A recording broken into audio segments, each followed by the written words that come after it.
Attorney Ruben Carranza ang ating makakausap to explain to us exactly what that was all about.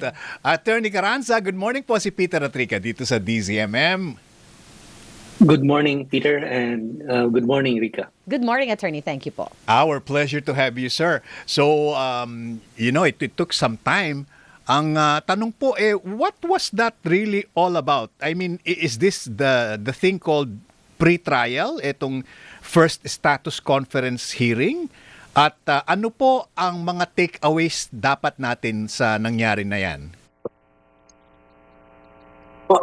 Mas mabuting isipin na lang natin na yung ICC has its own rules. Okay. Therefore, may sarili din siyang procedure. So, tama na to some extent, kamukha siya ng pre-trial hearing sa Pilipinas. Pero tandaan natin na nagkaroon na ng pre-trial proceeding confirmation of charges hearing a few months ago.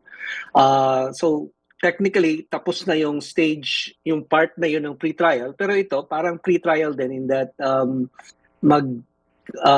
agree yung tatlong panig actually, no, dahil merong victims legal representatives, kung paano papatakbuhin yung paglilitis, yung trial. So, nagkahanda siya para sa trial, kaya may agenda ito bago nagsimula yung status conference. Tapos makikita niyo na tatlong bahagi ito, no? Tatlong sessions, there were 2 breaks in between. Hinati nila yung agenda. Ang pinaka-importante yung mga parte ng agenda, yung pagpapabilis ng kaso.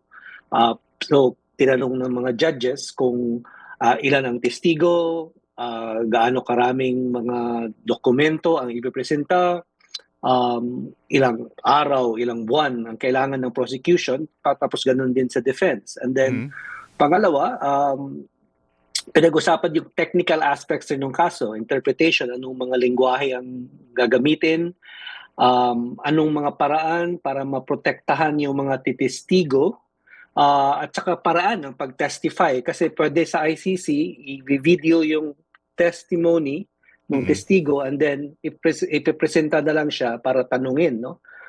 Remotely, pwedeng mangyari yon. And then, lastly, mapapansin ninyo, mayroon ding mga pending motion na pinag-usapan at pagkatapos nung bumalik ang mga judges after the last break, pinagdesisyonan. Kasama dyan yung tanong kung kailangan bang sa ilalim muli si Rodrigo Duterte sa isang medical examination para malaman kung fit to stand trial ba siya, no? May kakayahan ba siya na sumailalim sa paglilitis na mangyayari. At yun, ang isa sa pinaka-importante sa palagay ko na pinagdesisyonan itong status conference pa lang na magtuturo uli ng tatlong medical experts ang ICC, this time trial chamber na yan.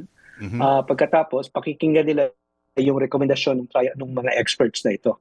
Opo. So many things to unbox and unpack. Unpack, yeah. Opo. Pero let me start po with these 3 panels kasi naguluhan ako dito dahil usually in a case you only have the prosecution and the defense. Bakit po meron pang victims panel? Dahil isang innovation yan ng treaty na gumawa ng International Criminal Court, no? 1998 pa yung negotiations. Imbis na yung alam natin na prosecutor at defense lang na magkabilang panig, kinilala ng mga nagtayo ng ICC na dapat may karapatan din yung mga biktima na sumali mismo sa kaso, hindi lang maghintay ng kapasyahan ng mga judges, kundi habang naglilitis, may papel sila. So binigyan sila ng papel, kaya meron tinatawag na victims legal representatives. No? May isang permanent office sa ICC, yung Office of the Public Counsel for Victims. Para siyang PAO, PA, Public Attorney's Office sa Pilipinas, pero technically, that office represents victims, pero pwede rin magturo ng sariling abogado yung mga victims. Kaya nandun si Joel Butuyan, no? Yung Filipino lawyer. Pagkatapos wala yung si Gilbert Andres dahil hindi siya pinayagan na mag-appear remotely. But that's one of the innovations ng ICC. Kahapon po no napagdesisyonan that the trial will begin on November 30. They will do 5 days a week po no, so parang everyday na hearing ito. Paano po tatakbo yung hearing, attorney? Magsisimula po ba ito na parang per tawag dito, per panel body, ganon? Isa-isa pong magpepresenta? Or how do we go about this? Well, at least in terms of yung sequence, no, ng presentation of evidence, sinusunod pa rin yung alam ng mga karamihang tao, yung conventional na sequence, no, na mauuna yung prosecution, yung burden of proof, nandun pa rin sa prosecution. Kaya kailangan ipaalam na ng prosecution ilan yung testigong kailangan niya, gaano kadaming dokumento ang kailangan niyang ilalabas sa trial. Pero makikita din dyan na meron ding obligasyon yung defense, no, na sabihin kung sakali na magpipresenta rin ba siya ng testigo, maglalabas din ba siya ng dokumento. But take note na sa ICC may isang procedure na nag-i-evolve pa lang, no, sa korte, hindi pa ganoon kalinaw yung standards ng ICC. Meron tinatawag dyan na no case to answer motion.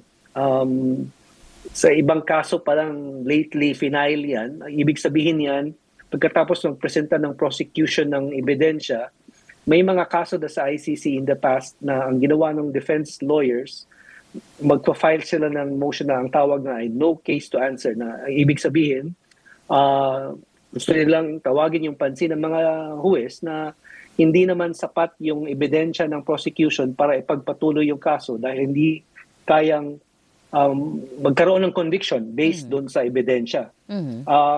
May mga kasong nangyari yan, final yan, pero karamihan sa mga kaso na na-file yan, tinanggihan niya ng korte, pinagpatuloy ang trial, sinabihan ang defense na to present its own evidence. Pero may isang kaso where, in a way, successful yung no case to answer motion, tapos dinismiss ng ICC yung kaso. Medyo naguluhan din po kasi ako, attorney, because akala ko dito sa status conference na ating ginawa kahapon, parang ito na yung pre-trial na dito na natin maririnig dito na nga ayos yung schedule, dito na nila i-present even the evidences they would want to show sa trial, and then come November 30, doon na mag-start yung trial proper. Hindi pa po pala ganon? Well, ganun na ang mangyayari. No? November 30, the prosecution will start presenting its evidence. Pero in between now and November, magpapalitan na yan ng mga dokumento ng mga listahan ng testigo. Nagsimula na actually yan. No? Ang literally, kaya siya status conference, pinag-usapan kung nasaan na sila dyan sa stage na yan ng palitan ng mga ebidensya. Isa kasi, just as an example, no? Sinabi ng prosecution kanina na magkakaroon ng 30 insider witnesses. Pagrepresenta sila. Ibig sabihin ng insider witnesses, halimbawa, mga pulis na kasama sa death squad, titestigo laban kay Rodrigo Duterte dahil nasa loob sila ng death squad. Malalaman ng defense ngayon kung sino-sino yung mga insider witnesses na yan, at kung ano ang ite-testify nila. It doesn't necessarily mean na all the 30 of them will testify. No? Kasi pwede namang pag-usapan na hindi naman kailangan lahat.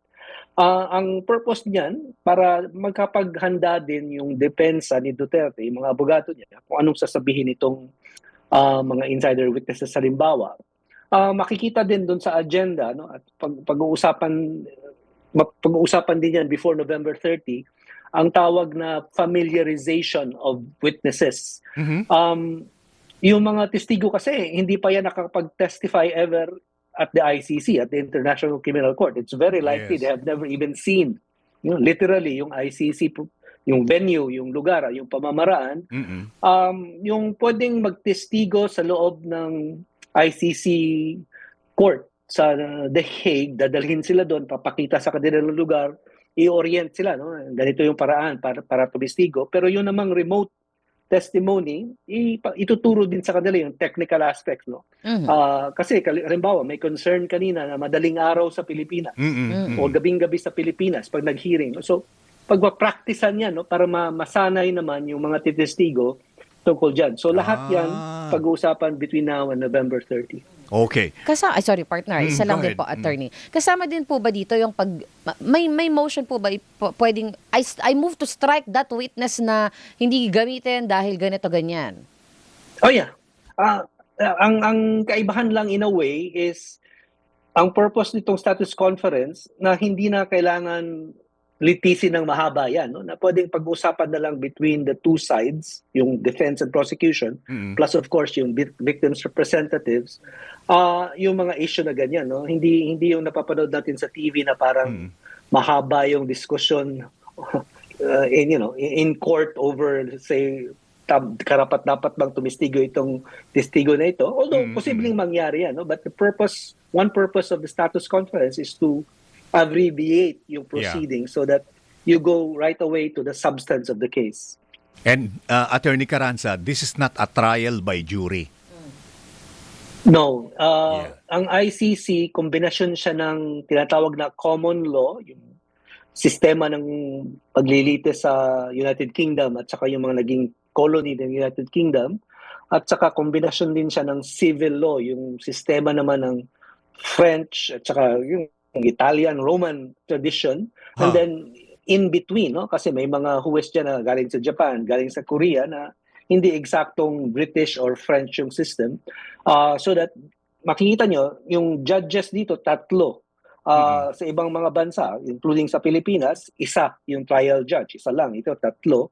But it's the presiding judge essentially who asks questions, si Judge Joanna Corner. Si Judge Corner, relatively speaking, bago lang siya na judge, no? Although 2021 yata siya na-appoint, pero isang buong kaso pa lang ang naging presiding judge siya na nilitis sa ICC na in full na siya yung presiding judge.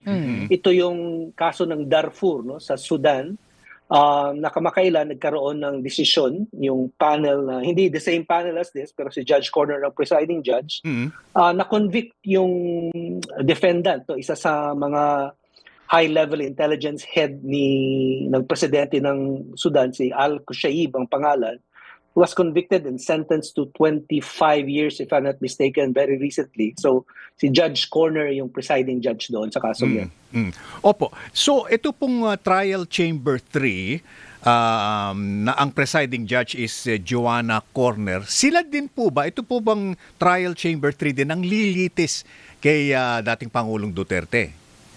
Yes. So, si sila Judge na. Corner, presiding judge, may Opo. French judge, si Guillaume, at saka si Kong, if I'm not mistaken, Ayun. South Korean judge. Okay. So sila na rin pala. One last for me, attorney, sabi ni presiding judge Joanna Corner, dapat magkaroon ng re-examination ng health or fitness ni Duterte to stand trial. Ang ibig bang sabihin po nun is fitness to attend each and every trial, or yung general health condition niya na during the trial whether he's present or not? Well, ang unang kailangan sabihin, Peter, mandatory yung physical presence ng akusado sa trial sa loob ng ICC, no? So unlike yung kanina status conference, hindi mandatory yung presence ni Rodrigo Duterte, pero pag nagsimula na sa November 30 yung trial, kailangan physically present siya. Nagkaroon na ng kasong ganyan dati sa ibang kaso sa ICC, no, na naghingi yung isang dating Vice President ng Kenya na pwede bang, huwag ako mag-attend, pinagbigyan, pero nung inapila, sinabi na mandatory. Yung purpose ng medical examination is both for him to attend physically, but also whether his mental health allows him to understand what is going on. Tandaan natin na nung previous proceedings dito sa kasong to, si Kaufman pa yung abogado, ang claim ni Kaufman na malimutin na si Rodrigo Duterte, may short-term memory loss, no? Hindi na niya matandaan. May inconvenient na argument para sabihin hindi niya maiintindihan yung trial. Pero yung tatlong eksperto na in-appoint ng pre-trial chamber dati, sinabi na hindi naman totoo yan, nakakaintindi pa rin siya, he's fit to stand trial. Although yung isa sa tatlong eksperto, sinabi na meron siyang isang sakit, hindi na dinisclose kung ano, pero mentally he could. Now, these are the same three experts apparently that will again examine Rodrigo Duterte to determine whether he's fit to stand trial. And if this same set of medical experts, hypothetically, sinabi nila na he's not fit to stand trial, what happens then? And that is a great question because yung sitwasyon na yan hindi pa nangyari ever sa ICC. Nangyari yan sa ibang korte, yung halimbawa may International Criminal Tribunal for Rwanda, no? ICTR, no? Tinayo ng United Nations.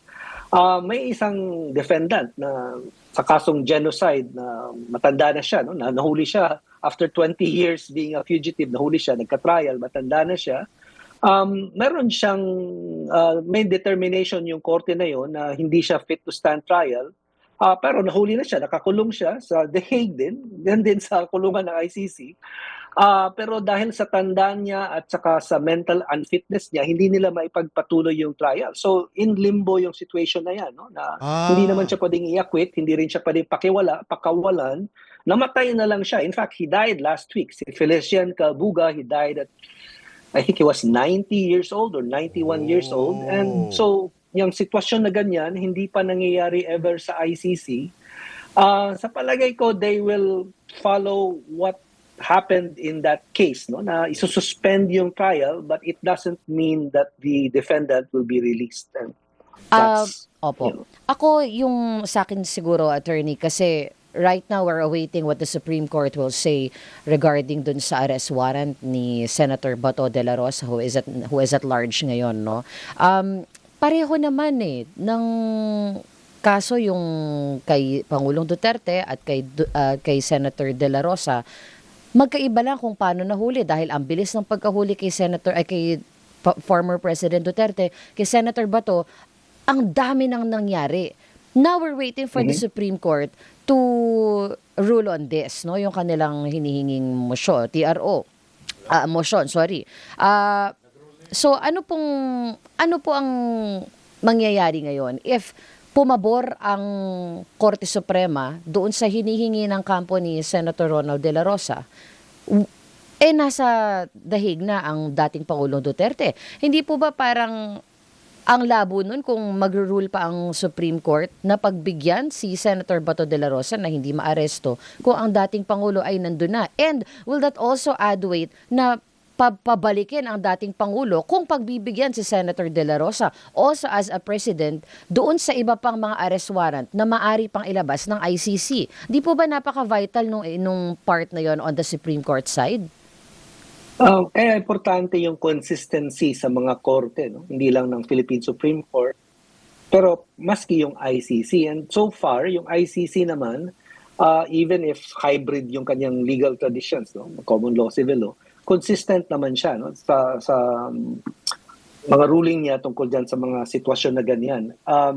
Yung ICC will not really depend on a Philippine Supreme Court decision on whether or not tama ba na hulihin si De La Rosa based on an ICC warrant. As far as the ICC is concerned, its warrant is valid and it expects cooperation from the Philippines, including the same Supreme Court na sinabi na dun sa Cayetano versus Pangilinan na ruling na meron pa ring obligasyon ng Pilipinas na makipagtulungan, no, to cooperate with the ICC kahit na nag-withdraw na. Kasi malinaw yan na medyo nilalabo lang ni De La Rosa at ang mga kaalyado niya yung ruling na yan na kahit nag-withdraw na ang Pilipinas sa ICC, sabi ng Supreme Court ng Pilipinas mismo, may obligasyon pa rin ang Pilipinas na makipagtulungan. So, obligasyon ng Pilipinas na hulihin si De La Rosa, gamitin yung arrest warrant ng ICC. Kung consistent ang Philippine Supreme Court sa sarili niyang desisyon na 2021 pa lang, no? Bakit mo babaguhin? Bago pa lang yung decision mo. It will not allow the petition of both De La Rosa and Duterte to proceed. No? It will dismiss those petitions for being moot. Dagdag ko lang din po, no, dahil hinihintay pa nga po natin itong pagdedesisyon nandyan. What will happen now doon sa ibang mga naging dahilan kung bakit nagsimulang magtago si Senator Bato de la Rosa? I'm talking about yung pong nagawa nasabi ni Ombudsman Remulla before na meron ng ICC warrant para kay De La Rosa pero hindi ko pa nakikita, which led to Senator De La Rosa hiding. Hindi po ba ito in a way naging, hindi naman din obstruction, no? Pero because of that info, hindi na po natin nahuli ang senator? Yeah, well, Technically, ang kailangan lang namang makakita ng warrant ay yung akusado, yung subject of the warrant. No? So nobody else has to see the warrant for that warrant to be enforceable and valid. So ang obstruction of justice kasi na equivalent sa ICC, yung Article 70, specific siya na provision sa ICC treaty kung paano nababiolate o kung paano nalalabag yung Article 70. At yung prosecutor naman ng ICC, hindi naman yan basta-basta lang magbubukas ng obstruction of, ang tawag dyan, conduct na that interferes with the administration of justice, ICC. Hindi siya basta-basta magbubukas ng kaso na tungkol dyan. No? Dahil nangyari na yan in previous other cases sa ICC, pero usually at the stage of trial, kung may obstruction of justice during the trial. Dito sa arrest, in theory, pwedeng magbukas ng ganyang kaso sa ICC, yung ICC prosecutor, pero makakapag-complicate lang yan sa trabaho niya, magkakain ng mga resources at oras. So it's not very likely that they will do that. But at the same time, makikita natin dito sa agenda nitong status conference kanina, may isang punto na nakalagay, no, na pinag-usapan nila.